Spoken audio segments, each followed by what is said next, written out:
Good morning. Today's video blog is going to be one of several blogs that cover the ledger import process. This particular video should be relatively short, as we will be reviewing the simplest way to run a ledger import, which is the process of importing using a previously mapped definition. When your site was implemented, it is likely that you were given a ledger import template that was already set up with pre-established mappings. The ledger import template that you were given at implementation probably looked something like this. Then when you want to enter data into the system, you probably just change the values, the transactional values in that template, and then you click the load definition button and you're off to the races. That's all that it takes. In one of the other videos in this ledger import series, we talked about how to map an import from scratch.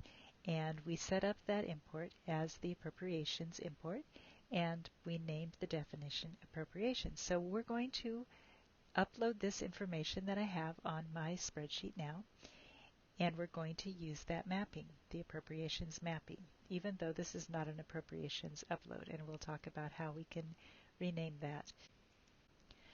So what I'm looking at here is a ledger import template that has been set up with the transactional data that I want to upload into the system.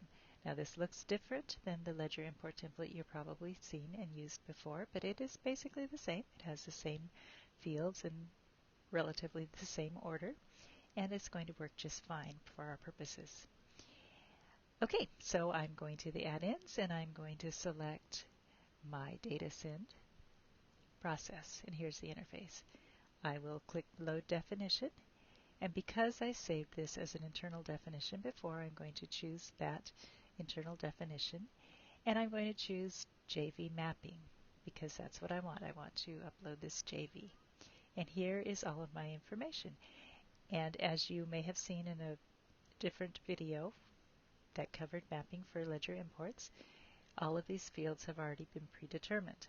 And I just want to double check to make sure that they're correct. This is particularly important if I work at a place that has more than one business unit, for instance, and I want to be sure that I'm uploading this into the correct business unit. I want to be sure that I have an error cell. And here on the ledger import header, I want to just check my various fields. Here I've mapped this for today. And this description can be anything you want. It's just a way to identify this file on the ledger import control desk. All of these other fields look fine to me. I'm going to double check my ledger import data details to be sure that they are correct, and sure enough they look good. I'm going to check my LID. There is a 2 in every row that I want to upload. Here are my analysis codes. They look good. And if I go down to the bottom, sure enough there are my currency codes. I can go to the Options tab and I can save this as an external definition if I want, but there's a template there. So I'm just going to save it as that. And now I click OK.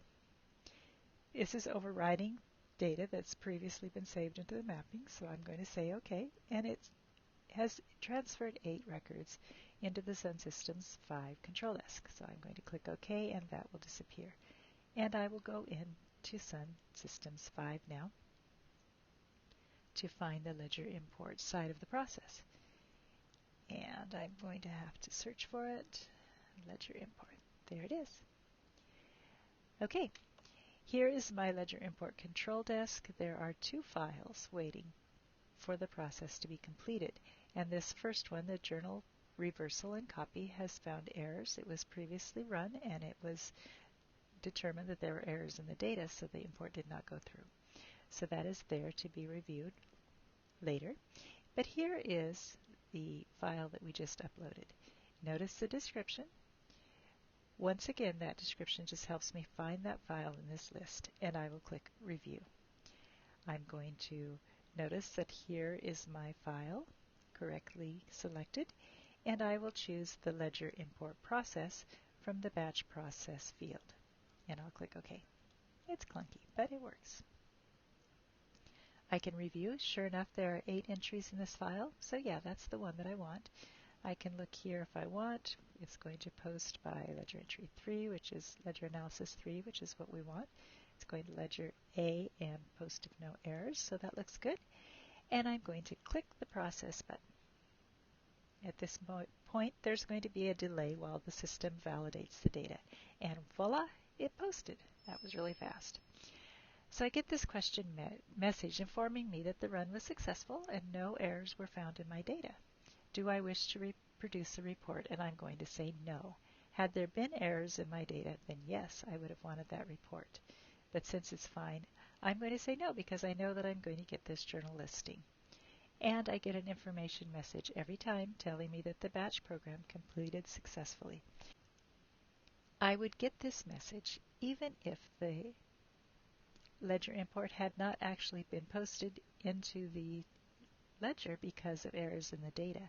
And all this is telling me is that Sun Systems worked through all of the various steps in the ledger import process and it successfully completed its process. So the fact that this completed successfully does not mean that your data has been posted in the ledger. Down here in the lower left corner of the screen, I will see my journal number and the journal voucher number for this particular posting. I can click Exit here, and here, if I click the refresh button, my file will disappear from the control desk's list of journals that are waiting for the process to be completed. And I can click Exit and leave the ledger import process. See, now wasn't that an easy way to import your data into the system? If you have a really big import, this is really handy because then you don't have to enter each of the lines one by one. Thank you for coming with us on this journey through the ledger import process.